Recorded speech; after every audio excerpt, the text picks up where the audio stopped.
Hi friends, welcome back to Nandhu's lifestyle channel. இன்றைக்கி நம்ம சேனலில் ஆரோக்கிய உணவு பகுதியில் டே 5ல் இருக்கோம். இன்றைக்கி நம்ம டே 5க்கு சுட சுட ரைஸு,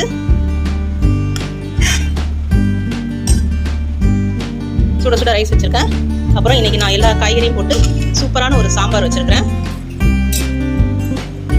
அப்புறம் பீன்ஸ் கேரட் பொரியல் பண்ணியிருக்கிறேன். அப்பளம் பொரிச்சிருக்கிறேன். பருப்பு கடைஞ்சி வச்சுருக்கிறேன்.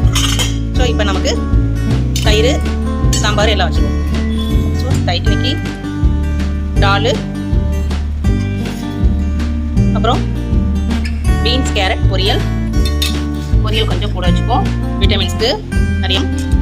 சாம்பாருக்கு கொஞ்சம் அப்பளம் வச்சாதான் நல்லாயிருக்கும். ஸோ அப்பளம் ஸ்பெஷல் டிஷ்ஷாக முருங்கைக்கீரை துவையல். இன்னைக்கு முருங்கைக்கீரை துவையல் சூப்பராக பண்ணியிருக்கேன், நல்லாயிருக்கு. நான் ஃபஸ்ட் டைம் முருங்கைக்கீரை துவையல் பண்ணேன். ஸோ முருங்கைக்கீரை துவையலில் நல்லெண்ணெய் விட்டு சாப்பிட்டோன்னா, நல்லெண்ணெய் விட்டு முருங்கைக்கீரை துவையல் சாப்பிடுவோம். கொஞ்சம் நல்லெண்ணெய் அதிகமாக எனக்கு கொஞ்சம் நல்லெண்ணெய் பிடிக்கும். அடுத்தது ஆஸ் யூஷுவல் எப்போதும் போல் தயிர், கெட்டி தயிர், பசும் தயிர் வர ஊற்றி வச்சுருக்கேன். ஸோ எனக்கு பிடிச்ச தயிர், கெட்டி தயிர் வரும், வீட்டில் வர ஊற்றினா கெட்டி தயிர் இது. அடுத்தது சாம்பார், மாங்காய், கொத்தரங்காய், முருங்கைக்காய் போட்ட சாம்பார். வெண்டைக்காயெல்லாம் போட்டுருக்கேன், நிறைய காய் போட்டுருக்கேன். ஸோ சாம்பார் ஓகேங்க.